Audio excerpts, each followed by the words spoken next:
गोपाल नरत गोवर्धन धन गोपाल नरत गोवर्धन धन गोपाल नरत गोकुल संकट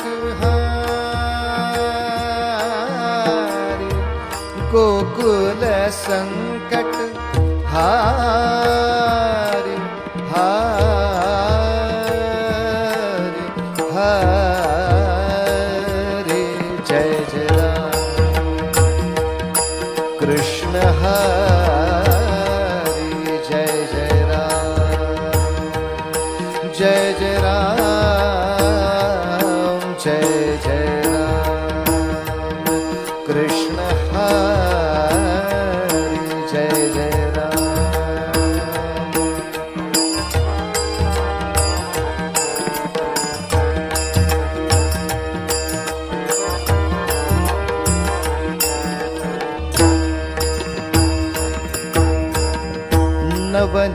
नवनीरदसम नवनीत प्रिय नवनीरदसम नवनीत प्रिय नवल विनोद विहारी नवल विनोद विहारी नवल विनोद विहारी विहारी विहारी जय जय राम कृष्ण हरि जय जय राम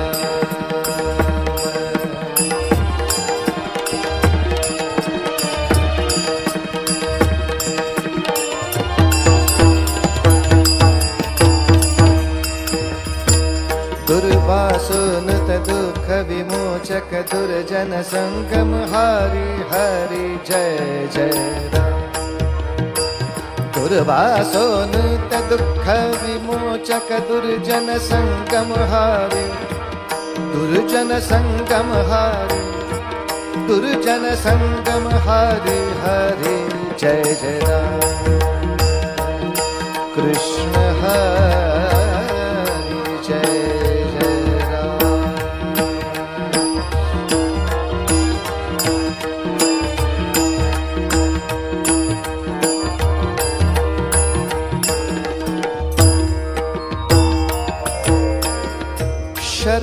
शरणागत दीनारे शरणी नेयी शरणागत दीनारे शरणी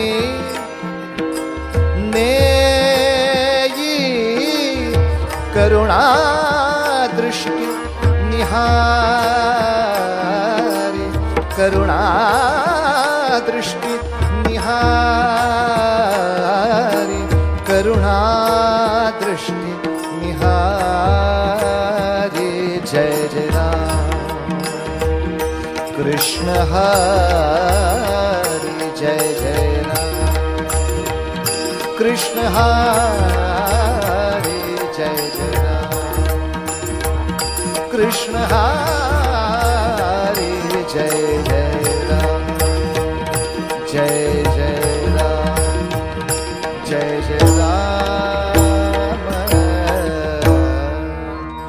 रूप पाहता लोचन रूप पाहता लोचन रूप पाहता लोचन सुख झाले हो साजणे सुख झाले हो साजणे तो हा विठ्ठल भगवा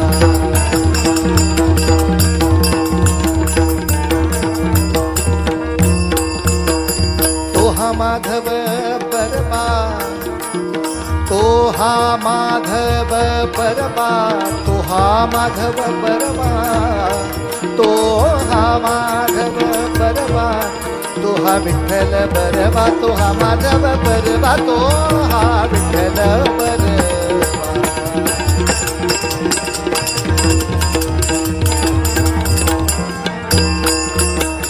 बहुत सुकृताची जोडी म्हणून विठ्ठली आवडी बहुत सुकृताची जोडी म्हणून विठ्ठली आवडी सर्व सुखाचे सुखाचे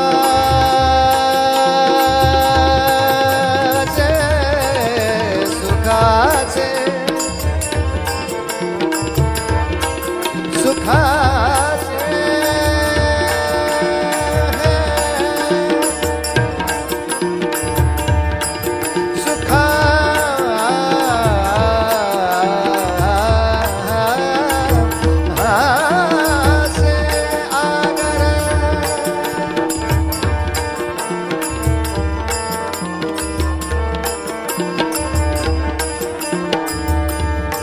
पाप रखुमा देवी तो हा विठ्ठल बरवा तो हा विठ्ठल बरवा तो हा विठ्ठल बरवा विठ्ठल बरवा विठ्ठल रघुपती राघव राजा राम सीत पावन सीताराम रघुपति राघव राजा राम पतित पावन सीताराम रघुपति राघव राजा राम पतित पावन सीताराम रघुपति राघव राजा राम पतित पावन सीताराम रघुपति राघव राजा राम पतित पावन सीताराम रघुपति राघव राजा राम पतित पावन सीताराम राजाधिराज रामचंद्र महाराज की जय पुंडलिका वरदे हर विठ्ठल श्री ज्ञानदेव तुकाराम पंढरीनाथ महाराज की जय भारत माता की जय आर्य सनातन वैदिक हिंदू धर्म की जय छत्रपति शिवाजी महाराज की जय जय जय रघुवीर समर्थ। चरित्र भागाचा आढावा पाहता कीर्तन संध्या हे नाव असल्यामुळेच पूर्वरंग करणं आवश्यक आहे। त्यामुळे पूर्वरंगासाठी आपण 10 ते 15 मिनिटं एवढाच वेळ देणार आणि पुढे सलग चरित्राकडेच लक्ष अधिक पुरवणार। त्यामुळे पूर्वरंगासाठी आजच्या दिवसापुरता अभंग अवघाचे संसार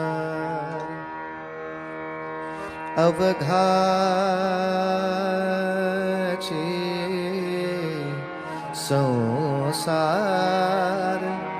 संसार अवघाचे संसार अवघाचे संसार अवघाचे संसार अवघाचे संसार सुखाचा करेन सुखाचा करेन सुखाचा करेन सुखाचा करेन अवघाचे संसार अवघाचे संसार अवघाचे संसार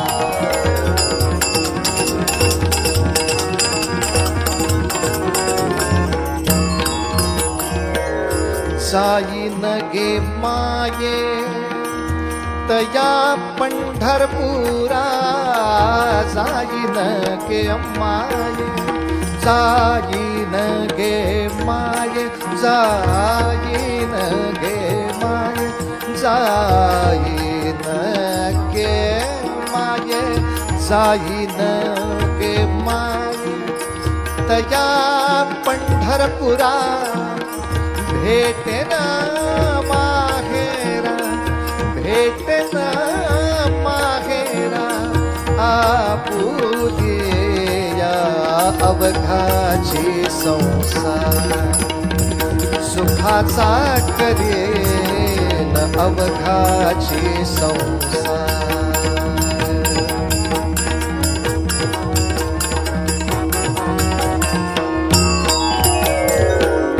सर्व सुकृताचे फळ मिलाहीन सर्व सुकृताचे फळ मिलाहीन क्षेम मी देईन क्षेम मी देईन पांडुरंगे अवघाचे संसार अवघाची संसार सुखाचा करेन अवघाची संसार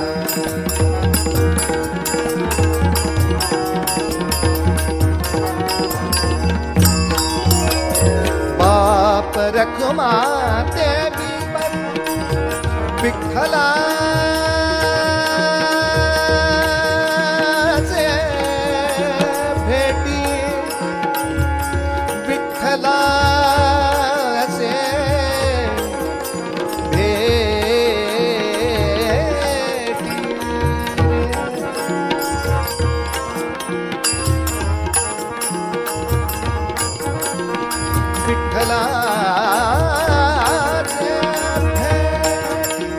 बाप रखुमा देवी बरु विठ्ठलाचे भेटी आपुलिये सेवेसाठी येवो निराये अवघाची संसार सुखाचा करेन अवघाची संसार अवघाची संसार अवघाची संसार अवघाची संसार अवघाची संसार अवघाची संसार अवघाची संसार अवघाची संसार अवघाची संसार अवघाची संसार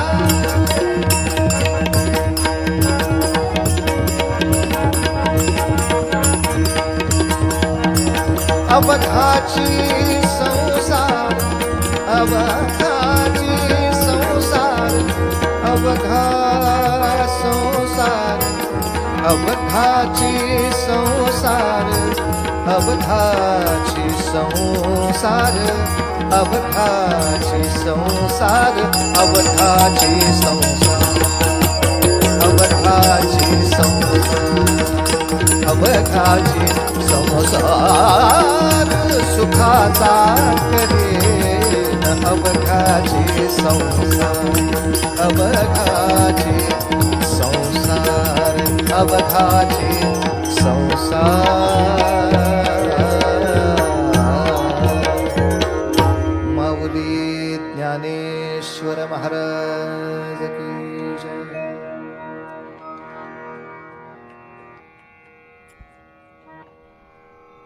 या पृथ्वी तलावर जन्माला आलेला कोणीही संत महात्मा असो अथवा कोणीही राष्ट्रपुरुष असो, साऱ्यांचं जीवन ध्येय एकच असतं, अवघाची संसार सुखाचा करीन आनंदे भरीन तिन्ही लोक. अर्थातच चिंतन करताना लक्षात घेतलंच पाहिजे की संसार हा सुखाचा करावा लागतो, तो सुखाचा नसतोच. या जगामधल्या अनेक गोष्टी मनुष्याला आपल्या प्रयत्नाने सुखाच्या करून घ्याव्या लागतात. शरीराला दुर्गंधी येणं हे नैसर्गिक आहे. 3 दिवस आंघोळ नाही केली की आपोआप येते, पण त्याला सुगंधी ठेवणं हा प्रयत्न आहे. चांगलं करण्यासाठी प्रयत्न करावाच लागतो. वरून पाणी खाली आणण्यासाठी फार कष्ट नसतात, खालून पाणी वर चढवण्यासाठीच काय ते कष्ट असतात. असं पाहता या ठिकाणी ज्ञानेश्वर माऊलींनी अशी सुंदर कल्पना केली आहे की एखादी मुलगी सासरी चाललेली असताना तिचे आईवडील चिंता करत असतात, काय बाई या मुलीचं होईल सासरी गेल्यावर, करेल ना चांगला संसार. अशा वेळेला ती मुलगी आपल्या आईवडिलांची जशी समजूत काढते तशी ज्ञानेश्वर माऊली आपल्या पांडुरंगाची म्हणजे विठ्ठल रखुमाईची समजूत काढतायत की हे विठ्ठल रखुमाई, तुम्ही मला या संसारामध्ये या विश्वामध्ये पाठवलंय ना, मग का काळजी करता? नका आई बाबा चिंता करू, मी हा सगळा दुःखाचा संसार सुखाचा करून दाखवीन, तेव्हाच पंढरपूरला येऊन तोंड दाखवीन. अर्थात खूप जुन्या काळातली ही कथा आहे. त्यामुळे लग्नाच्या वेळेला मुलगी असं म्हणत होती. आता सगळ्याच मालिका अशा उलट्या चालू आहेत की मुलीचेच आई वडील तिला सांगत असतात, तुला माहिती आहे ना तिकडं का जायचंय ते, त्या घराला धुळीस मिळवली नाही तर आपले पण नाव टिंब नाही. म्हणजे सासऱ्यावर सूड उगवण्यासाठी फक्त लग्न करायची आणि तिनं आपलं बिचारीनं रडल्याचं नाटक करायचं हात रुमाल घेऊन. मग मैत्रिणींनी म्हणायचं नको ग रडूस, नको ग रडूस. ती म्हणते काय करणार, मी रडायचं दाखवणं हा शेवटचाच दिवस आहे, उद्यापासून त्यांना रडायचं आहे तिथे गेल्यावर. मग आजच्या दिवस मला रडायला नको का? एखादं सूड चक्र डोक्यामध्ये घ्यावं, तशा विवाह संस्काराची विटंबना लक्षावधी ठिकाणी दिसत राहते.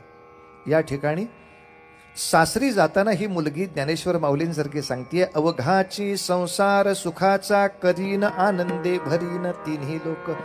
म्हणले महाराज, 3 लोक म्हणजे कुठले 3 लोक आनंदाने भरणार? स्वर्ग मृत्यू पाताळ नावाचे 3 लोक आनंदाने भरता की काय? पण स्वर्गामध्ये आनंद भरायची गरजच नाही. पण स्वर्ग मृत्यू पाताळ ह्या 3 शब्दांचा उच्चार करताना आपण एकाला विसरतोय, तो म्हणजे नरक. संतांची सामर्थ्याची कल्पना अशी आहे की बाकी सगळ्या ठिकाणी सोडा, मी नरकामध्ये सुद्धा सुख निर्माण करून दाखवीन. मी तिथे गेल्यानंतर आनंद होणार नाही अशी जागाच कुठली? आनंदे भरीन तिन्ही लोक. आणि हे माझं कार्य पूर्ण झाल्यानंतरच जाईन गे माये तया पंढरपुरा, भेटेन माहेरा आपुलिया. माहेरी जाऊन आईबाबांना काय सांगेन, बघ तुझी ते पाठवलं होतंस ते काम कसं दणदणीत पूर्ण करून आलो. दुर्दैवाने भक्ती संप्रदायाचंच निरूपण करताना खूप वेळेला उलट्या रस्त्याने केलं जातं आणि सांगितलं जातं, एकदा ईश्वराच्या भजनी लागलं हे काही करू नये माणसानं, सगळं काय तो भगवंत करेल, मग हा ठोंब्या काय करेल? कशासाठी भक्तीमध्ये हा अकार्यक्षमतेचा नको तो कलंक घेऊन बसावं? छे छे छे. उलट भगवंताची भक्ती म्हणून एखादा संत महात्मा नेहमी करतो त्यापेक्षा अधिक मोठं कार्य करेल, अधिक व्यापक कार्य करेल. अवघाची संसार सुखाचा करीन आनंदे भरीन तिन्ही लोक, जाईन गे माये तया पंढरपुरा, भेटेन माहेरा आपुलिया. या ठिकाणी पुढच्या चरणाचा एक अर्थ नीट लक्षात घेतला की बस पूर्ण झालं आज काम. सर्व सुकृताचे फळ मी लाहीन, क्षेम मी देईन पांडुरंगी. माझ्या मायबापाला क्षेम देताना मी शाबासकी मिळवणार आहे. पण कशाची? सर्व सुकृताची. फार सुंदर शब्द माऊलींनी वापरलाय, अतिशय चपखल शब्द वापरलाय. म्हणून तर संत नुसतं कर्म म्हणत नाहीत, सत्कर्म म्हणतात. कारण कर्म या शब्दाचा पुरेसा नीट अर्थ सामान्य लोक घेतील याची खात्री नाही न हो. कर्म या शब्दाची ही नीट व्याख्या घेत नाहीत आणि मदत या शब्दाची त्याहून घेत नाहीत. शिक्षकांनी मुलांना शिकवलेलं आहे, बाबांनो रोज कोणाला तरी आपण मदत केली पाहिजे बरं, केली पाहिजे बरं. दुसऱ्या दिवशी त्या मुलांची जेव्हा परीक्षा घेतली आणि सांगितलं कोणी कोणी काल कुणाला मदत केली सांगा बरं, मग त्या विद्यार्थ्यांनी सांगायचं आमच्या बिल्डिंगमध्ये जो वॉचमन आहे ना त्याला काल मी मदत केली. काय मदत केली रे बाळा? आमचा वॉचमन रोज रात्री दारू पिऊन बायकोला मारतो. दारू पिऊन बायकोला मारणं हे कर्म आहे का नाही काहीतरी? आता त्याने खूप दारू प्यायल्यामुळे त्याच्या हातातली काठी सारखी गळून पडत होती, मी उचलून देत होतो. कर्माला मदत केली पाहिजे या दृष्टीनं त्याच्या कर्माला मी काही मदत केली. मास्तरांनी कपाळाला हात लावावा, काय कर्म माझं, तुला कोणतं कर्म कळलं? यासाठी असा कुठलाही गोंधळ होऊ नये म्हणून संत स्वच्छ शब्द वापरतात. उपासनेला दृढ चालवावे, भूदेव संतासी सदा नमावे. आणि नुसता कर्मयोग नको, कर्मयोगे वय घालवावे अन सर्वामुखी मंगल बोलवावे. जय जय रघुवीर समर्थ. सत्कर्मयोगे वय घालवावे सर्वामुखी मंगल बोलवावे. बस शेवटच्या चरणाचा अर्थ इतकाच. बाप रखुमा देवी वरू विठ्ठलाचे भेटी. ज्ञानेश्वर माऊली सांगते, भगवंता तुझी जेव्हा मला तीव्र आठवण येईल तेव्हा तुझ्या सेवेसाठी मी नक्की तिथे येऊन राहीन. पण मायबापाला आपली मुलं आपल्यापाशी राहतात या सुखापेक्षा सुद्धा आपण ज्या कार्यासाठी त्यांना या विश्वात पाठवले त्या कार्यात ती यशस्वी कशी होतात यात आई वडिलांचं निश्चितपणे सुख, आनंद, समाधान अवलंबून असतो, यात संशय नाही. त्यामुळे खरं म्हणाल तर ज्ञानेश्वर माऊली, नामदेव महाराज, एकनाथ महाराज, तुकोबाराय समर्थ ही संत चरित्र ही तशी राष्ट्रीय पुरुषांचीच चरित्र आहेत. आणि शिवाजी राजे असोत, संभाजी राजे असोत, सावरकर असोत, भगतसिंग असोत, नाही तर कोणी सुभाषचंद्र बोस असोत, यांची सुद्धा चरित्र ही तशी म्हणाल तर संत चरित्रच आहेत. याचं कारण या प्रत्येकाने आपापल्या यथाशक्ती सर्व शक्तीनिशी कार्य एकच मोठं केलंय. अवघाची संसार सुखाचा करीन, आनंदे भरीन तिन्ही लोक. एक साधा विचार आपल्या कानावर घालतो आणि थांबतो. या सगळ्यांनी काय मोठं केलं ते नंतर, आम्ही काय करू सांगा. किमान आपण आपल्याकडून पहिला प्रयत्न करूया. संसार सुखाचा करता आला न आला उद्याची गोष्ट आहे. किमान तो इतरांना दुःखाचा होणार नाही एवढी तर खबरदारी घेऊ. मला एखादा परिसर स्वच्छ नाही करता आला मान्य आहे, पण तो किमान खराब होणार नाही एवढी तर खबरदारी घेता येते. आणि हा सगळा संसार दुःखाचा होण्यासाठी एक सामान्य अपशब्द सुद्धा पुरेसा असतो. सामान्य अपशब्द, सामान्य अपमान हे सुद्धा संसार दुःखाचे करायला पुरेसे होतात. तेवढे तरी मी माझ्याकडून कोणाचे करणार नाही. इतकी जरी आपण आपल्यावर बंधनं घालून घेतली तरी सुद्धा या संसारामध्ये मदत केल्यासारखं होईल. एक गंमत सांगतो. भारतीय संस्कृतीमध्ये आणि पाश्चात्य संस्कृतीमध्ये किंचित फरक असा की तुम्हाला जर तुमच्या घरामध्ये थंडावा हवा असेल तर पाश्चात्य संस्कृती काय सांगते, एसी लावा. एसी लावा, यंत्र देतो, यंत्र बसवा, त्याच्यात बसा, गार व्हा. पण एसीचा एक तोटा असा असतो की तो आतल्या लोकांना गार करतो आणि बाहेरच्या लोकांना त्याच्या चौपट गरम करतो. ज्या इमारतीच्या सगळ्या खोल्या एसी आहेत त्या इमारतीच्या शेजारी इतर रस्त्यांपेक्षा जास्त उकडतं, तो विश्वाला जास्त उष्णता देतो एसी. एकाला थंडावा देण्यासाठी अनेकांना दुःख द्यावंच लागतं, हे पाश्चात्यांचं तत्वज्ञान आहे. आणि या उलट भारतीय आयुर्वेदाला विचारा की मला माझ्या घराच्या आसपास गारवा पाहिजे, तो म्हणेल कडुलिंबाची झाडं लाव. तुझ्याकडे आहे ना बाग, तुझ्याकडे आहे ना जागा, जेवढी कडुलिंबाची झाडं लावशील तेवढा तुलाही गारवा मिळेल, सगळ्यांना गारवा मिळेल. भारतीय संस्कृती विचार करताना तुझ्या सुखाबरोबर इतर सर्वांना सुख कसं होईल असा उपाय सुचवायला जाते. हा त्या दोन संस्कृतीतला फरक तुम्ही आम्ही जरी लक्षात घेतला तरी मी माझ्या सुखासाठी किमान दुसऱ्याला दुःख होईल असं काही करणार नाही. एवढं सुखाचा संसार करण्याच्या दृष्टीनं आपण सांभाळलं तरी खूप आहे. मुखातले अपशब्द जरी कमी झाले, एकूण एकमेकांचा सोप्या छोट्या छुप्या पद्धतीनं होणारा अपमान जरी कमी झाला तरी सुद्धा एका पायरीनं आपण आपला संसार सुखाचा केला. आणि दुसरं, प्रत्येक संकटाला आव्हान समजून त्याच्यावर मात करत राहण्याची विजिगीषू वृत्ती बाळगली तर मात्र हा संसार अधिक मोठा सुखाचा होणार यात संशय नाही. शिवरायांच्या जन्मकाळापासून आपण ह्या सगळ्या प्रसंगांचं दर्शन घेणार आहोत. म्हणून अभंग म्हणायचा, हार बुक्का भजन की ताबडतोब शिवचरित्राच्या गायनाला सुरुवात. अभंगाच्या ओळी लक्षात ठेवा. आणि शक्य झालं तर ज्ञानेश्वर माऊलींच्या समाधी दिनाच्या निमित्ताने, आषाढीच्या निमित्ताने अशा काही चांगल्या अभंगांवरचं निरूपण आपल्या मुलांना एक 5 मिनिटं ऐकवत जा. सकाळी उठल्यानंतर आंघोळ झाल्यावर, नाश्त्याआधी किंवा नाश्त्याच्या टेबलावर असं आपण जर ऐकवलं तर या सगळ्या गोष्टीचा प्रसार चांगल्या रीतीने होईल. असो, फक्त अभंगाचं आठवण करून या ठिकाणी पूर्वरंगाला थाऊया.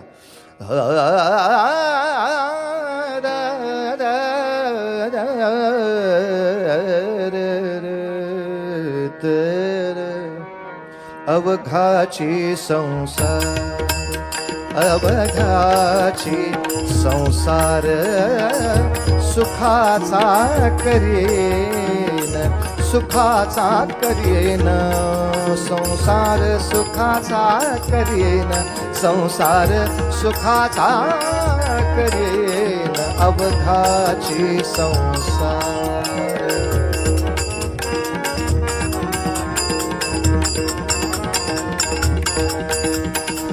या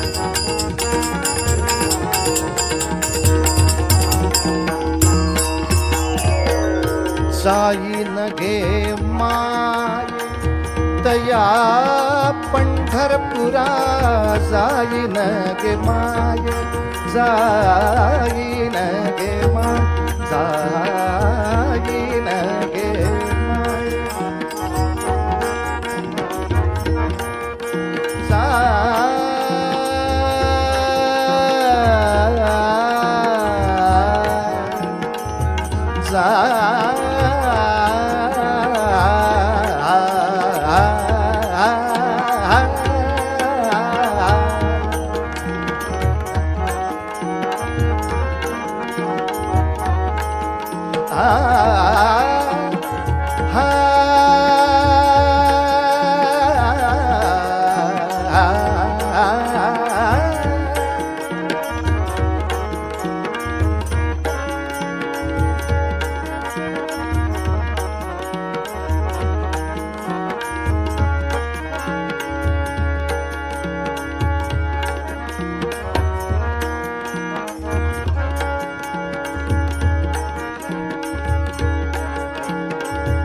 माये माये माये अग जाईन गे माये तया पंढरपुरा, भेटेन मागेरा आपुलिया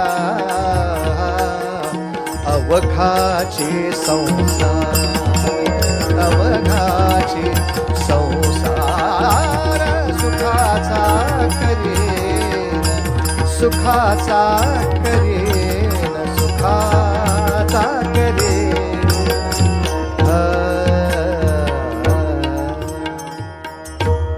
पंढरीनाथ महाराज की जय. 5 वेळेला भजन करायचंय सगळ्यांनी. सर्वांनी टाळी वाजवून अत्यंत मोकळेपणाने भजन म्हणायचं. कोणीतरी डोक्यावर दिल्यासारखं म्हणायचं नाही किंवा देवावर उपकार केल्यासारखं म्हणायचं नाही किंवा संतांना छळण्यासाठी म्हणायचं नाही. आपल्या उच्चाराने वातावरण पवित्र होतं. अवघा संसार सुखाचा करण्याचा हाही एक मार्ग आहे. चांगली स्पंदन निर्माण होतात, पर्यावरणामध्ये शुद्धता प्राप्त होते.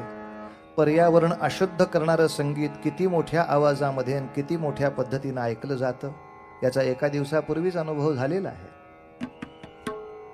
तेव्हा या सगळ्या संगीताच्या, या सगळ्या विचित्र असलेल्या मनोवृत्तीच्या लहरींना तसंच तोंड द्यायचं असेल तर आपण पवित्र ध्वनी लहरी निर्माण करण्यापलीकडे दुसरा आपल्या हाती तरी काही मार्ग नाही. मग अशा वेळेला आपण जर आळशीपणा केला तर मग राक्षसांना का दोष द्यावा? माझ्या आळशीपणामुळे सज्जनतेचा पराभव होतो, राक्षसांच्या शक्तीमुळे कधीच नव्हे. ते त्यांच्या परिणामासाठी, त्यांच्या प्रभावासाठी कष्ट करतात.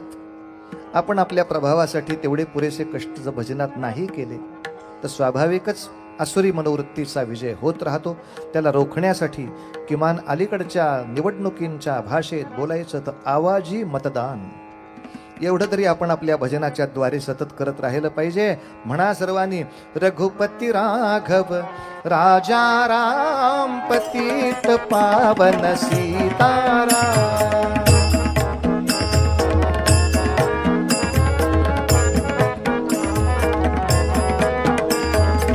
रघुपति राघव राजा राम पतित पावन सीताराम।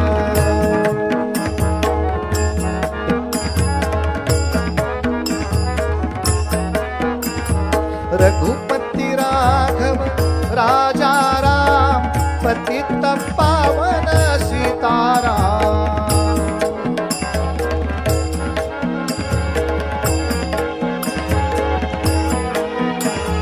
रघुपति राघव राजा राम पतित पावन सीताराम।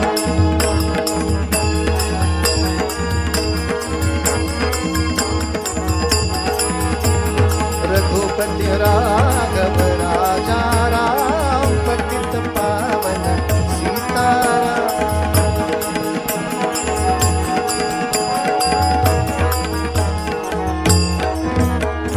राजाधिराज रामचंद्र महाराज की जय। माझ्यानंतर बंधू वर्गाने म्हणायचं, हरे राम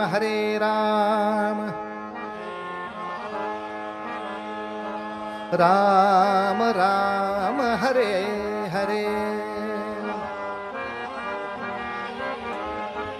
हरे कृष्ण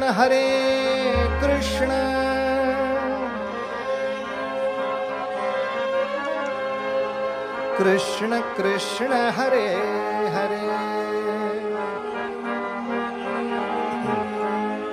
माता भगिनींनी म्हणा, हरे राम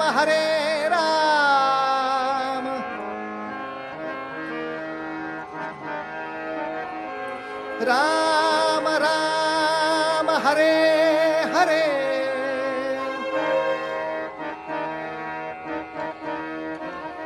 हरे कृष्ण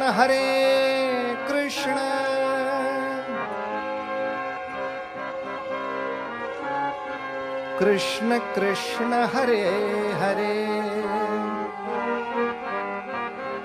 जय जयकार एकत्र।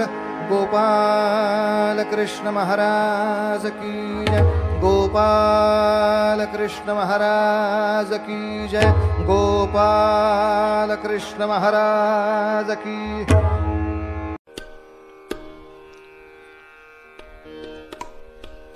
संभाजी महाराजांची फक्त जन्म तारीख लक्षात राहिली तरी खूप आहे। 14 मे तारीख लक्षात राहिली की खूप।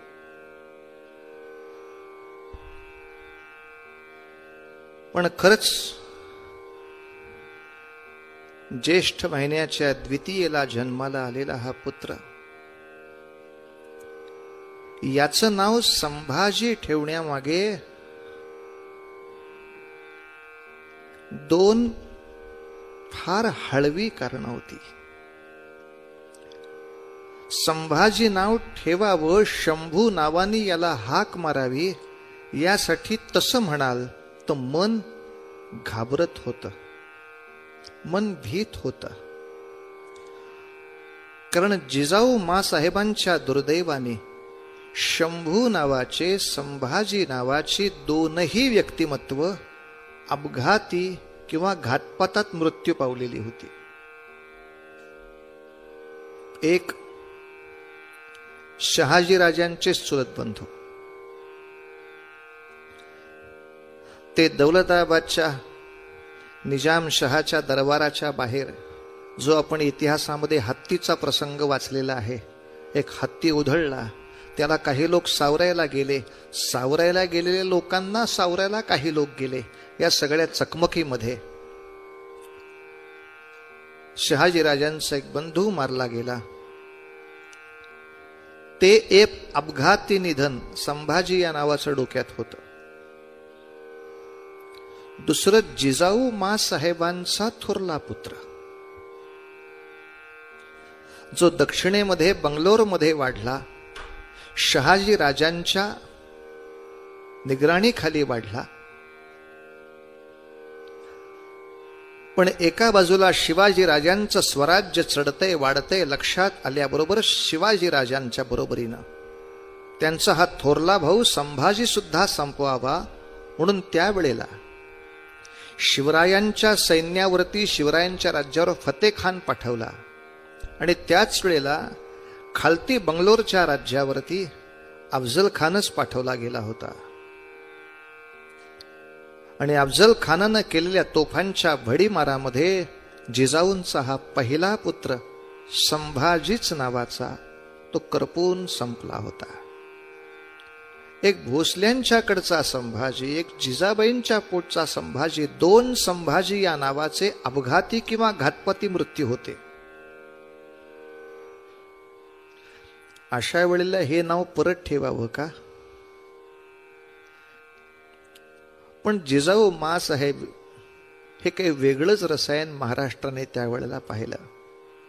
जिजाबाई या 4 अक्षरामध्ये प्रचंड शक्ती समावली होती. पहिल्या जी अक्षरात जिवंतपणा होता, दुसऱ्यामध्ये जिवंतपणा, जागतेपणा, वाणेदारपणा आणि ईश्वरार्पण बुद्धी या 4 गोष्टीचा तो संगम सापडतो. जितेपणा, जागेपणा, बाणेदारपणा आणि ईश्वरार्पण बुद्धी. सामान्य मनुष्य असाच असतो की पहिला प्रयोग फसला की तो त्या प्रयोगालाच नको असं नंतर म्हणायला लागतो.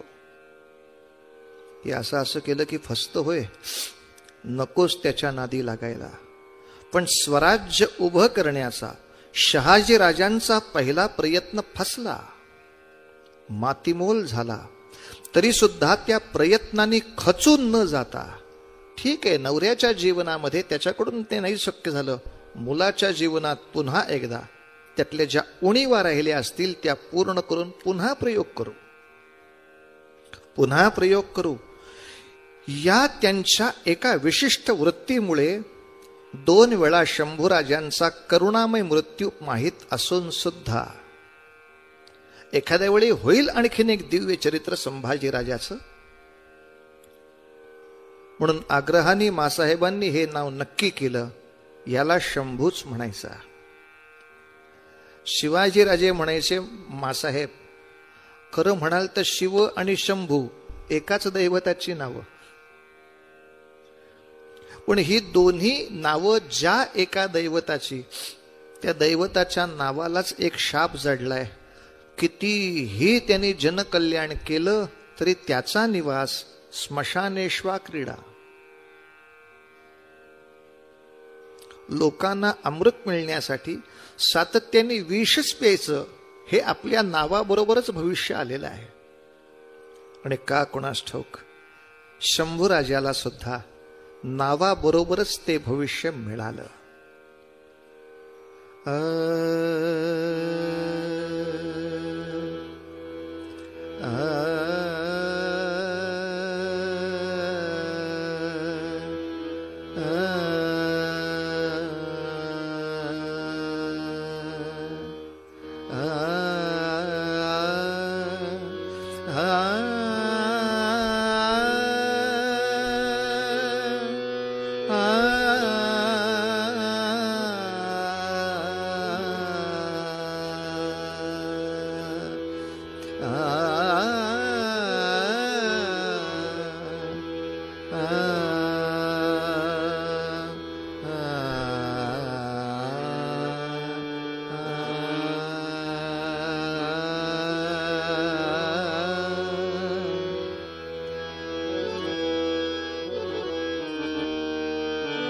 या मुलाच्या 2.25 वर्षाची काही काळ पुढे गेली असतील आयुष्याची. एवढ्यामध्ये त्याच्या जीवनात 2 मोठी संकट होती. एका बाजूला अफजल खान वडिलांवर चालून आला होता आणि दुसऱ्या बाजूला यमराज आईवर चाल करून आला होता. आपल्याला असं वाटतं की 2 वर्षाच्या मुलाला काय कळत असेल, अशी अवस्था नसते बरं. त्यांना सुद्धा बरंच काही समजतं. वडिलांचं चरित्र दिसत असतं, आईची तगमग दिसत असते. अफजल खानाशी 2 हात करायचे तर प्रतापगडला गेलं पाहिजे, जावळीच्या जंगलात थांबलं पाहिजे. राजाला कळत होतं, पण राजगड सोडून जाता येत नव्हता. शंभूराजांची माता सईबाई इतकी अत्यवस्थ होती की आता पुन्हा दिसेल याची खात्री नाही. अशा वेळेला छोटा 2 वर्षाचा शंभू सुद्धा ते दृश्य पाहत होता. बाबांनी आईला विचारावं, कंटाळीस का ग माझ्या या दगदगत्या संसाराला? तू अशीच अर्ध्या आयुष्यातनं उठून गेलीस तर माझा धीर कसा राहावा? आणि अशा वेळेला आईनं सुद्धा उत्तर द्यावं, वाईट नका वाटून घेऊ. माझ्या डोळ्या देखत माझा पती आणि माझं मूल मोठं होताना मला दिसतंय. राजाने म्हणावं, मूल कुठे मोठं आहे, किती लहान आहे सांग शंभू. अहो, तुम्ही निर्माण केलेलं स्वराज्य हे आमचं मूलच नव्हे का? आज अफजल खानाचं संकट दूर गेलं की केवढं मोठं स्वराज्य उभं राहील. ते मूल आणि हा राजा हे मला पाहायला मिळालं. माझ्या भाग्याचा कोणी हेवा करेल. फक्त दुःख एकच वाटतं राजे, मला खात्री आहे आपण अफजल खानाला संपवूनच राजगडावर याल. फक्त ओवाळायला मी नसेन. म्हणून एक विनंती करू, एक प्रार्थना करू. हे पोर तुमच्या ओटीत घालून मी संपतो. अर्थात सासूबाई आहेतच, जिजामाऊली सांभाळतील, पण मला तुम्हाला काही वेगळं सांगावं लागणार आहे की माझ्या शंभू बद्दल कोणताही विचार करताना माझी एवढी एक आठवण ठेवा. त्याला कोणतीही शिक्षा करताना, त्याला कोणतंही शासन करताना, त्याला कोणतीही गोष्ट समजावताना एक गोष्ट सतत लक्षात ठेवा. काय लक्षात ठेवू सई? एवढं एकच लक्षात ठेवा की तुम्हाला आई आहे आणि त्याला नाही. हे कायम लक्षात ठेवा. तुम्हाला कितीही दुःख झालं, तुम्हाला मासाहेब आहेत,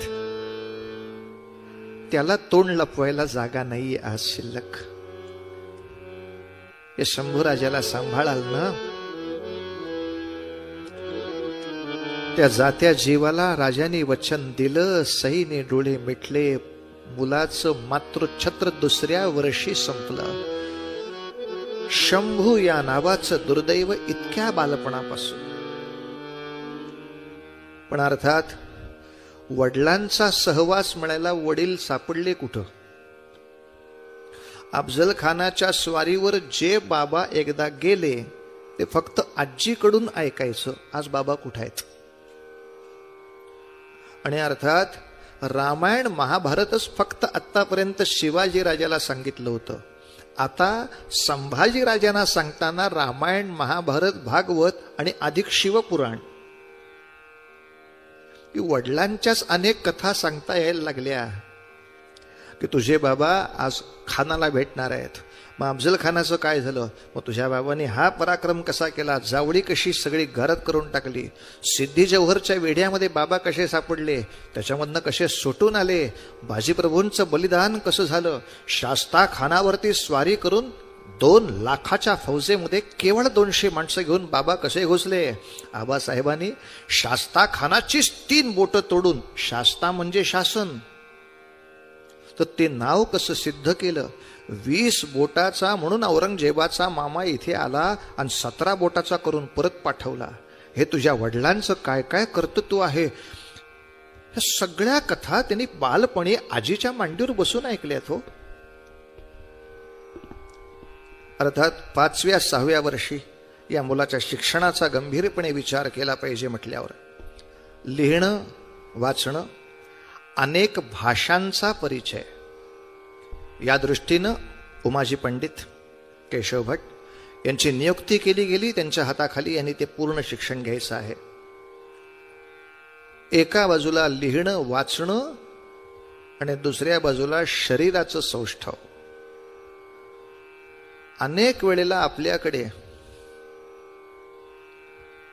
सज्जनांच्यासाठी कष्ट घ्यायचे म्हणजे कष्ट सहन करायचे इतकंच माहिती असतं. जिजाबाईंनी ही कल्पना पहिल्यांदा खोडून काढली होती. सज्जनांच्यासाठी कष्ट घ्यायचे म्हणजे फक्त मार खाऊन कष्ट घ्यायचे नव्हे. सज्जनांच्या संरक्षणासाठी प्रचंड व्यायाम करणं हे कष्ट घेणंच आहे. किंबहुना सज्जनांच्या कल्याणासाठी जास्त कष्ट घ्यावे लागतात, कारण त्रास देण्यासाठी शत्रू सुद्धा कष्टच घेत असतात. शत्रू जर आज 500,000 जोर बैठक मारून समाजावर अन्याय करत असेल, तर या समाजाच्या कल्याणासाठी त्या 1000च्या वर पुढे जाण्यासाठी 1200 सूर्यनमस्कार, 1200 जोर बैठक मी मारेन, हे सज्जनासाठी कष्टच घेणं असतं. का सज्जनासाठी कष्ट म्हणजे सज्जनाबरोबर उभं राहायचं, त्यांनी त्याला मारलं की मला आधी मार म्हणायचं, आणि दोघांना मारल्यानंतर किती छान मारतोस इतकं सांगायचं, हे काही कष्ट घेणं नव्हे. म्हणजे काहीही कष्ट न केल्यामुळे झालेले कष्ट,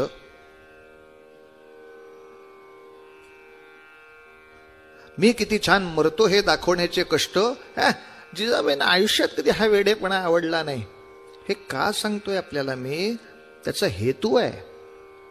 आज काही गोष्टीचा आपल्याला रहस्यभेद झालाय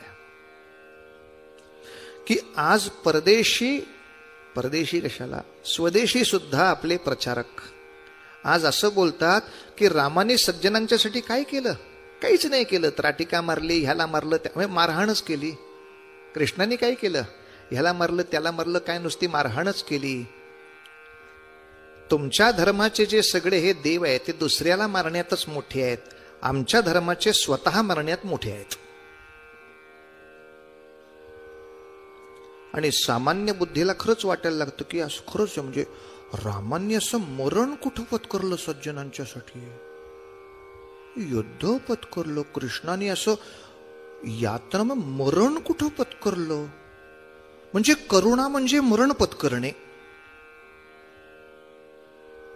अर्थात करुणा म्हणून मरण पत्करणे ही सुद्धा गोष्ट मोठी, खोटी नव्हे, वाईटही नव्हे, पण इतिहासाच्या दृष्टीनं पुरेशीही नव्हे. सातत्याने नुसतं मोठ्या माणसांनी यातना घेऊन मरणच पत्करत बसलं म्हणजे इतिहास बदलत नाहीत. आपलं नाव इतिहासात होतं यात संशय नाही, पण इतिहास सज्जनांच्या कल्याणाचा करायचा असेल तर स्वतःच्या मरणापेक्षा समाजाला त्रास देणाऱ्याला प्रतिरोध करणं, वेळप्रसंगी त्याला संपवणं, ही सुद्धा समाजसेवा आहे. सज्जनांसाठीचे कष्ट आहेत. हे दुर्दैवाने आमचे प्रचारक तितक्या कडवटपणे सांगत नाहीत. समाजाच्या कल्याणासाठी काही लोकांनी मरण घेतलं असेल ते श्रेष्ठच आहे, पण समाजाच्या कल्याणासाठी ज्या लोकांनी मरण शत्रूला दिलं तेही श्रेष्ठ आहे आणि तेही समाजसेवा आहे. जिजाबाईंनी हा उपदेश दिलेला आहे, शंभूराजा, सज्जनांचं कल्याण करायचं असेल तर नुसतं सज्जनांच्या बरोबर आघात सहन करणं आणि मृत्यू घेणं हे काही फार मोठं कर्तृत्व नाही. सज्जनावर आघात करणारं शस्त्र, सज्जनावर आघात करणारी शक्ती भस्मसात करून टाकण्यासाठी आपली शक्ती 5 पटीने वाढवून दाखवणं, याला सज्जनांसाठी खरे कष्ट घेणे म्हणतात. एखाद्या गुंडाने प्रचंड मोठी झोपडपट्टी जाळून टाकली तर त्यामध्ये मी पण जळून जाईन, हे करुणामय मरण असू शकेल. पण असल्या एका नुसत्या मरणाने एखादं आंदोलन उभं राहून फक्त मोर्चे निघण्यापेक्षा जर बाजीराव सिंघम सारखी तब्येत केलीस आणि जर गुंडाच्या समोर तेवढ्या ताकदीनं उभा राहिलास, अलीकडे काय भयंकर हिरो आहे हो. लहान लहान पोरं सुद्धा त्याच भाषेत अलीकडे बोलतात, मला त्रास देऊ नको, माझी सटकली आहे, मी सटकेल. पण चांगलं आहे हा, त्यांच्या डोक्यात ते व्यक्तिमत्व इतकं जर बसलं असेल तर फक्त जमल्यास तो फोटो मिळवा कोणाचा, सिंघमचा, आणि तो आपल्या आरशात स्थिती लावून ठेवा आणि त्याला म्हणायचं रोज आंघोळ केली की त्याच्याकडे बघ आणि स्वतःकडे बघ आणि मग काय सटकलंय ते बघ एकदा. नुसतं इथं सटकून काही उपयोग नाही ना रे. आपल्या शरीरातनं कित्येक गोष्टी सटकून गेल्या ज्या तिथे दिसत आहेत आणि तुझ्याकडे दिसत नाही, त्यामुळे आपल्या सटकण्याला काही किंमत नाही बाळा. सटकायचं असेल तर हे सगळं पाहिजे. आतापर्यंत हनुमंतांना समोर ठेवून हे शक्य होतं. बरं ठीक आहे, मारुती नसतील तर हा दुसरा माणूस. अजून बाजीरावाचं नाव आहे म्हणून बरं आहे. सिंहाचं नाव आहे, हो ना सिंहासारखा. म्हणून जिजामातोश्रींनी सज्जनांचं कल्याण करण्यासाठी नुसतं यातनामय मरण घेण्यापेक्षा वेळ प्रसंगी शत्रूला मरण देणं हा सुद्धा एक महत्वाचा उपाय मानला. नव्हे हाच खरा जास्त महत्वाचा उपाय मानला. शंभूराजाला सर्वार्थाने तयार केलं. पण वाईट हेच आहे ना हो, शंभू या नावाचं दुर्दैव कसं पाठलाग करत जातं ते हे असं. वयाच्या 8व्या वर्षी या मुलाचं बालपणच संपलं. वय वर्ष 8 म्हणजे आपल्या घरातलं पोर बघा 8-9 वर्षाचं, ज्याला शर्ट चड्डी आपल्याला घालावी लागते. आणि त्यामध्ये काहीही गोंधळ झाला तरी तो मास्तरांना जाऊन बापाचं नाव सांगतो. असं का घातलंयस? बाबांनी घातलं. तरी आई त्यांना सांगत होती बाबा नीट चड्डी घाला म्हणून. मला पण बाबा काही गडबडीत होते, नीट घालून. मग तुला नाही कसं होतं, बाबांनी घालून दिलंय, मी कसं करणार. ही जी ती आमची 8-9 वर्षाची गंमत. अशा वेळेला जयसिंग दिलेरी खान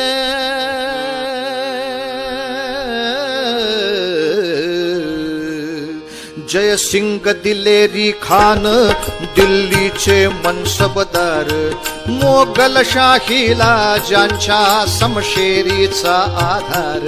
जयसिंग दिलेरी खान दिल्लीचे मनसबदार, मोगलशाहीला ज्याच्या समशेरीचा आधार. पाताले दक्षिणे माझी घेऊन सेना संभार, पाताले दक्षिणे माझी घेऊन सेना संभार. कोंडाणा जयसिंग घेरी खान तो पुरंदर घेरी, गरजल्या रणाच्या भेरी. युद्धार्थ मुरारी सजना गडकरी पुरंदर बाला, युद्धार्थ मुरारी सजना गडकरी पुरंदर बाला. युद्धार्थ मुरारी सजना गडकरी पुरंदर बाला. जयसिंग दिलेरी खान दिल्लीचे मनसबदार, मोगलशाहीला ज्यांच्या समशेरीचा. हाच दृष्टांत मगाशी होता. खरंच मिर्झा राजा जयसिंग भीष्माचार्यांच्या सारखे अतिशय स्वच्छ चारित्र्याचे, निर्मळ मनाचे, अतिशय सुंदर वीर पुरुष होते. शिवाजीराजांनी ते दक्षिणेत आल्यावर त्यांच्याशी संपर्क करायचा खूप प्रयत्न केला. सारखे त्यांना सांगत होते तुम्ही मला एकट्याला भेटा. पण एकट्याला भेटलं की काय होतं याची त्यांनी इतकी भीती घेतली होती अफजल खान प्रकरणामुळं. ते काही गेले एकटे भेटेनात. शिवाजीराजे सांगत होते अहो मी दुष्टाशी विश्वासघात करतो, सज्जनाशी करत नाही. आयुष्यात मी कधी माझ्या प्रजेशी विश्वासघात केल्याची कथा आहे का? आयुष्यात मी माझ्या स्वामिनिष्ठ असलेल्या सहकाऱ्यांशी कधी विश्वासघात केला अशी कथा आहे का? विश्वासघात हे शस्त्र आहे, ते युद्धामध्ये फक्त शत्रूच्या विरोधामध्ये वापरलं जातोय. मिर्झा राजे तुम्ही का काळजी करताय? उलट शिवाजी राजांचं पत्र असं होतं की मिर्झा तुम्ही स्वतः साम्राज्यावर बसायची स्वप्न बघा, मी तुमचा सैनिक व्हायला तयार आहे. तुमच्या घोड्याचा लगाम धरतून कन्याकुमारी पर्यंत सगळ्या राज्यात युद्ध करून तुम्हाला साम्राज्य मिळवून देतो. इच्छा एकच आहे, मला राजा व्हायची इच्छा नाही, मी सैनिक सुद्धा व्हायला तयार आहे, फक्त तुमच्यासाठी. सिंहासनावर तुम्ही बसा. ते काही त्यांच्या डोक्यात शिरेना. वी मोस्ट ओबिडियंट सर्वंट असं दिल्लीच्या सिंहासनाबद्दल भलतसलत मनात येणे हा स्वामीद्रोह आहे. म्हणून शिवाजी राजांनी निराशेनं का होईना पण एक फार सुंदर उक्ती केली आहे. अरे अरे अरे अरे हा संस्कार चांगला आहे, पण एक उणीव आहे त्याच्यामध्ये. स्वामीचा शिकवा अर्थ भक्तीच्या आधी शिशुला. स्वामी भक्ती शिकवण्याआधी आधी स्वामी कोणाला म्हणावं हे शिकवा. जो त्या खुर्चीत बसला त्याला ते स्वामी म्हणतायत. त्याला स्वामी निष्ठा कळली आहे, पण स्वामी कोणाला म्हणायचं तेच कळलं नाही. असो, पण मिर्झा राजा जयसिंगांच्या समोर फार काही लढता आलं नाही. दोन्ही बाजूला हिंदूंची हानी होती. शिवाजीराजांनी माघार घेतली. ज्याला पुरंदरचा तह असा म्हणतात. या पुरंदरच्या तहात काही ठिकाणची आकडेवारी वेगळी असेल. काही म्हणतात 2/3 साम्राज्य देऊन टाकावं लागलं, काही जण म्हणतात 4/5 द्यावं लागलं. तूर्त विचार करता प्रचंड मोठा स्वराज्याचा भाग औरंगजेबाला द्यावा लागला आणि अतिशय तुटपुंजा भाग स्वतःकडे ठेवून थांबावं लागलं. हे निर्विवाद. पण 200 किल्ल्यापैकी अगदी मनामध्ये धरू 170 किल्ले औरंगजेबाला द्यायचे. 30च तुमच्याकडे शिल्लक आहेत. मुलखापैकी जवळजवळ 4/5 मुलूक देऊन टाकायचा, तेवढाच तुमच्यापाशी आहे. शंभूराजांचं बालपण इथं कुठेतरी संपलं. कारण मिर्झा राजा जयसिंगांनी अट घातली, शिवाजीराजे तुम्ही औरंगजेबाचे मनसबदार झालं पाहिजे. राजे म्हणले आयुष्यात ते होणार नाही. हे होणार नाही तर तह होणार नाही. मग हाराकारी होईल. एक मृत्यू तरी पत्करावा लागेल आणि मृत्यूबरोबर सर्वनाश. मग सर्वनाश टाळायला उपाय इतकाच आहे. तुम्ही मनसबदार होणार नसाल तर मी औरंगजेबाकडे शिफारस करू शकतो की संभाजीराजे मनसबदार व्हायला तयार आहेत. आणि 8 वर्षाच्या शंभूराजांच्या नावे मनसबदारी आली 5000. शंभूराजे औरंगजेबाचे 5000 मनसबदार आहेत. इतक्या मुद्द्यावरनं सुद्धा दक्षिणेतल्या 5 बादशाह्या गप्प बसतील. तुम्हाला याच्या पुढचे राजकारण जे काही करायचं असेल ते तुम्ही औरंगजेबाशी जर बोललात तर औरंगजेब हे भारतातले सर्वात मोठे सत्ता केंद्र आहे. यांच्याशी आपण वार्तालाप करावा. दक्षिणेतल्या आणखीन काही गोष्टी आपल्या पदरात पाडून घ्याव्यात. काही हरकत नाही. त्यासाठी मी राजे विनंती करीन, आपण आग्र्याला जा. औरंगजेबाचा 50वा वाढदिवस आहे. या निमित्ताने प्रचंड मोठे दरबार भरले जाणार आहेत. तो आनंदी उत्साही अशा वातावरणात असेल तेव्हाच तुम्ही दक्षिणेच्या राज्यांचा विषय काढा. तुमची खाजगी त्याच्याशी बैठक होईल अशी मी व्यवस्था करतो. माझा मुलगाच तिथे आहे, रामसिंग नावाचा. मिर्झा राजांची योजना काही वाईट नव्हती की खरंच आज ना उद्याचं औरंगजेबाला भेटता आलं. औरंगजेबाकडून अनेक गोष्टी जर मला दक्षिणेसाठी मिळवत्या आल्या तर शेवटी स्वराज्याचं सुख हेही तितकंच महत्वाचं आहे. आपण आग्र्याला भेटायला गेलो तर इथे 5 बादशहा गिधाडासारखे टपलेत हे राज्य संपवायला. या राज्याला कोणीही शत्रू किंचितही स्पर्श करणार नाही अशा 2च शक्ती आपल्याकडे आहेत. एक, जिजाऊ मातोश्री या ठिकाणी आहेत. त्यांचं अनुशासन इतकं कडक राहील की स्वराज्याच्या सीमेमध्ये परवानगीशिवाय मुंगी शिरू नाही शकणार. आणि दुसरं, या युद्धाची तरी तोहमत कशाला? शंभूराजे औरंगजेबाचे मनसबदार आहेत समजल्यानंतर या स्वराज्याला आता कोणी त्रास दिला तर औरंगजेबाचा रोष ओढवून घ्यायची या कोणाचीही तयारी नाही. मिर्झा राजांनी अनेक राजकारणातली प्यादी मागे पुढे करून दाखवली. म्हणजे राजे बुद्धिबळ आहे. पण दिलेर खान असा हटून बसला होता. तुमच्या 200 किल्ल्यांपैकी मी अंदाजे राऊंड फिगर म्हणून हे सगळे शब्द म्हणतोय, 170 किल्ले आम्हाला तुम्ही द्यायचे आहेत. हे कागदावर झालं. प्रत्यक्ष आता तुमच्या सही शिक्क्याचं पत्र घेऊन प्रत्येक मनुष्य एकेका किल्ल्यावर जाईल. त्याच्या मागोमाग आमची सेना जाईल. तुमच्या माणसानं वरच्या गडकऱ्याला हे पत्र दाखवायचंय.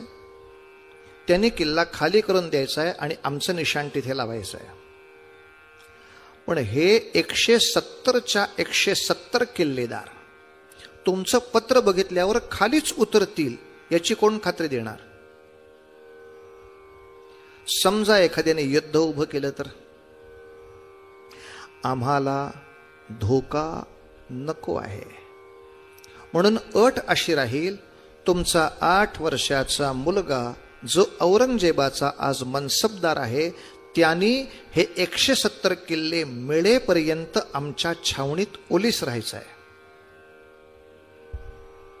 ओलीस या शब्दाचा फार भयानक अर्थ आहे। याचा अर्थ या 170 किल्लेदारांपैकी एकाने जरी तलवार काढली तर ते मरतील ते वेगळेच, पहिला मरेल संभाजी। त्यांना कळवा की तुम्ही तलवारी खाली ठेवून उतरलात तरच संभाजीराजांचं आयुष्य सुरक्षित आहे। स्वाभिमानासाठी आणि बाणेदारपणासाठी जरा देखील मान वर करायचा प्रयत्न केला तर तुमच्या मानेच्या आधी शंभूराजाची मान कापली जाणार आहे याची जाणीव द्या।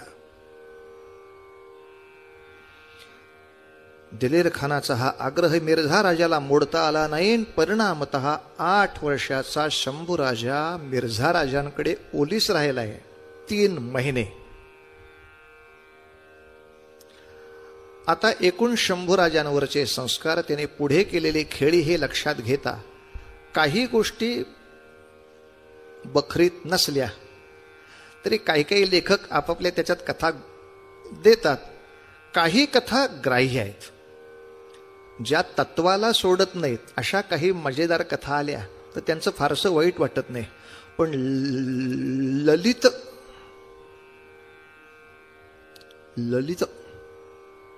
ललित वाङ्मय या नावाने सत्याला जर विकून टाकलं तर ती कला ठीक आहे, मान्य करता येत नाही। हा, सत्याला आधीचं सत्य पुढचं सत्य हे जे बखरीनी कागदपत्रांनी नमूद केलेलं सत्य, या सत्याला अनुलक्षून मध्ये एखादी कथा आली तर हे सगळी वाक्य बखरीत आहेत का नाही असं कोणी मूर्खासारखं विचारू नये, विचारत नाहीत, विचारणार नाहीत। फक्त इतिहासाच्या कागदपत्राशी पूर्ण विसंगत मधली कथा आली तर मात्र पंचायत होते। आता ही जी मी एखादी गंमत गोष्ट सांगतोय ही संस्काराच्या दृष्टीनं खूप छान आहे, पण बखरीतली नव्हे, ही तर रणजित देसाईंची थोडीशी गंमत। रणजित देसाईंच्या श्रीमान योगीमधल्या बऱ्याचशा गोष्टी अर्थात त्यांनी स्वतःच काही गोष्टी स्वच्छ केल्यात की त्याच्यात मनोहरी नावाचं जे अख्खं पात्र फिरतं तर त्यांच्या प्रस्तावनेतच त्यांनी सांगितलं की हे पूर्ण काल्पनिक व्यक्तिरेखा आहे जी मी तयार केलेली आहे, मला संपूर्ण कथानकात फिरवण्यासाठी ती अपेक्षित आहे। म्हणजे मुळात ती काल्पनिक व्यक्तिरेखा करायची आणि नंतर तिचं आणखीनच काही प्रकरण वाढायचं। हो, पण असं झालंय, वृंदलाल शर्मा नावाच्या माणसाने झाशीच्या राणीवर चरित्र लिहिलं, त्यामध्ये झाशीच्या राणीची अंगरक्षिका झिलकरी देवी नावाची कोणीतरी होती अशी तिने एक काल्पनिक व्यक्तिरेखा तयार केली। त्या काल्पनिक व्यक्तिरेखेला आता उत्तर प्रदेशामध्ये अशी जिवंत केली आहे की तिच्यावर एक समिती निर्माण झाली आहे, झिलकारी बचाव समिती आंदोलन। आणि पुढची वृंदलाल शर्मांची जी आवृत्ती आहे त्याच्यातनं प्रस्तावनाच कापून टाकली कारण हे उघडे पडतील। आणि म्हणून मग झाशीमध्ये झाशीच्या राणीचा पुतळा तितकाच दुसरा एक बाईचा पुतळा काल्पनिक तिथे उभा केला। हा कोणाचा पुतळा म्हणजे झिलकरी देवीचा। आता झिलकरी देवी त्यांनी कोष्टी होती म्हटल्यामुळे बहुजन समाजाने त्याच्यात वेगळाच अजून विषय घेतला आणि मग मायावती सरकार मग ते ह्यांच्याबरोबर त्याचं उद्घाटन वगैरे केलं। मग सगळे लोक विचारायला लागले कोण झिलकारी, म्हणजे अमुक अमुक पुस्तकात आली आहे, कुठल्या, वृंदलाल शर्मांच्या, त्याची प्रस्तावना वाचायची नाही। त्यामुळे अशा काही वेळेला राजकारणासाठी काल्पनिक पात्र सुद्धा जिवंत करून त्यांच्यावर खूप राजकारण केली जातात। रणजित देसाईंची अजून प्रस्तावना शिल्लक असल्यामुळे त्याला एवढा त्रास झालेला नाही, पण जे काल्पनिक आहे ते त्यांनी मान्य केलंय। पण दोन्ही बाजूची सत्य कायम ठेवून मध्ये काही कथा फार सुंदर घेतल्यात। अर्थात हे आपण इतिहासाचा अभ्यास करतोय म्हणून लहान मुलांसाठी सगळं सांगायची गरज नाही, ती गोष्ट सांगायला सुद्धा खूप छान आहे। 8 वर्षाचे संभाजीराजे जेव्हा निघाले मिर्झा राजांच्याकडे तेव्हा शिवाजीराजांनी त्यांना समजावून सांगावं, शंभू आजीचा निरोप घेशील तेव्हा डोळ्यात पाणी आणू नकोस बरं, तू रडायला लागलास तर आजीला सांभाळणं अवघड होईल, कळतंय? मी मोठा आहे, वय वर्ष 8, साधारणतः इयत्ता पहिलीतलं पोर आहे आपलं ते। मी मोठा आहे, मी मोठ्या कामाला जातोय, मी अजिबात रडणार नाही। आणि मा साहेबांचा निरोप घेऊन निघताना वडील सगळं सांगतायत, लक्षात ठेव रे, काय घरी असताना सगळे लाड होतात हो, पण तिथे मला आजीशिवाय झोप येत नाही असं वगैरे म्हणायचं नाही। तिथे आता 2-3 महिने राहायचंय हो, प्रतापराव काका तुझ्या बरोबर असणार आहेत, जे करायचं असेल ते त्यांना विचारून करायचं। किती महत्वाचं वाक्य आहे ना, नाही तर एकदा तू मोठा आहेस म्हटलं की याला हे जुळणारं वाक्य नाहीये। त्यांना कशाला विचारायचं, मोठा आहे ना मी.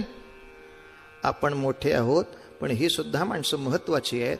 जे करायचं असेल ते त्यांना विचारून करायचं. निर्णय झाला नाही तर ते निरोप माझ्यापर्यंत पाठवतील, मी उत्तर देईपर्यंत काही करायचं नाही. मिर्झा राजांशी आजोबांसारखं वागायचं. ते त्या पोराने बरोबर डोक्यात ठेवलं. पालखीत बसून संभाजी राजे मिर्झा राजांच्या तळावर आले. सगळी छावणी उभी राहिली होती हा चिवमाचा छावा बघायला. आता पालखीतनं उतरले की मुजरा करतील अशी सगळ्यांची कल्पना. तर हा पठ्ठ्या मुजरा न करता सरळ चालत मिर्झा राजांच्या पाशी गेला. आणि खाते आता मुस्कडात पहिलीच, हे काय पद्धत आहे का नाही, तमीज से पेश आया करो.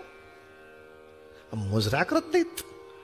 आणि जवळ आल्याबरोबर खाली गुडघे टेकले आणि पटकन पायावर डोकं ठेवलं आणि मोठ्यांदा म्हटले, शंभूराजे नमस्कार करतो हा आजोबा. आणि दिलेर खानाला कळलं ह्याच बापाचं हेच पोरग. काय बुद्धिबळ चाललंय पठ्ठ्याचं. त्यांनी एका नमस्कारात याचा आजोबाच केला, आता घातच करता येणार नाही. पण आजोबा झाल्यामुळे त्यांची सुद्धा असे जरा पांढरे कल्ले मस्त थरथरले. ये शंभू म्हणून समोरच्या आसनावर नाही, मिर्झानी स्वतःच्याच आसनावर शेजारी बसवलं. सगळाच विषय संपुष्टात. तरी दिलेर खान आपला खाजवून खरूच काढायला बसलाच होता. हे काय झालं असं हसतात आमच्याकडे आज्ञाबंध. अच्छा चांगला आहे. हा म्हणजे वेगळा हास्य क्लब काढायची गरज नाही. म्हणजे तुम्हाला असं आज्ञाबंध हसतात तुमच्याकडे.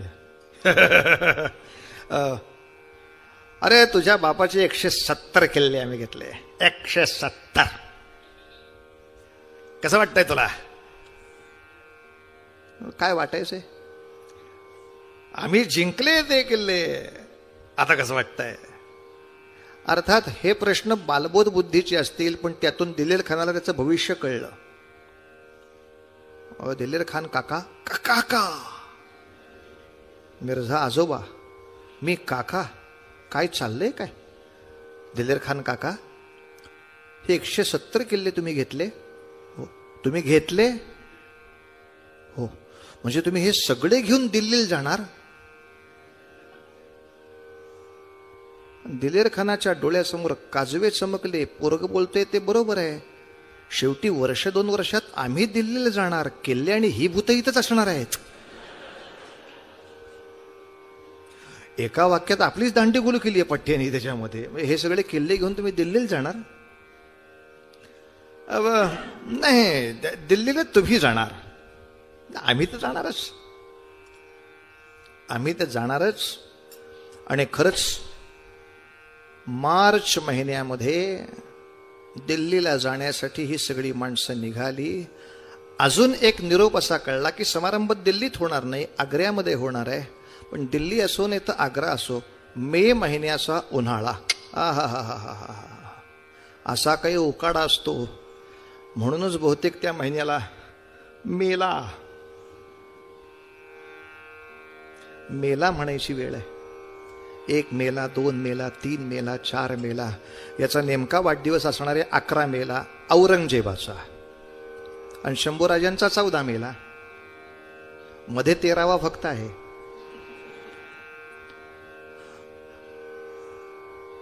पण ही दुसरी वेळ आहे जेव्हा जिजाबाईंनी शिवाजी राजांकडून मृत्यूपत्र लिहून घेतलंय. काय भयानक प्रसंग आहे हो. शिवाजी राजांच्या जीवनात जिजाबाईंनी समोर बसवून 2 वेळा ही मृत्यूपत्र केली आहेत. एक अफजल खानाच्या वेळी आणि दुसरं आग्र्याला जाताना. तिथे काय होईल माहीत नाही. काय होत नाही हो. ही सुमो गाडीतनं जाण्यापूर्वीची वाक्य बरी आहेत.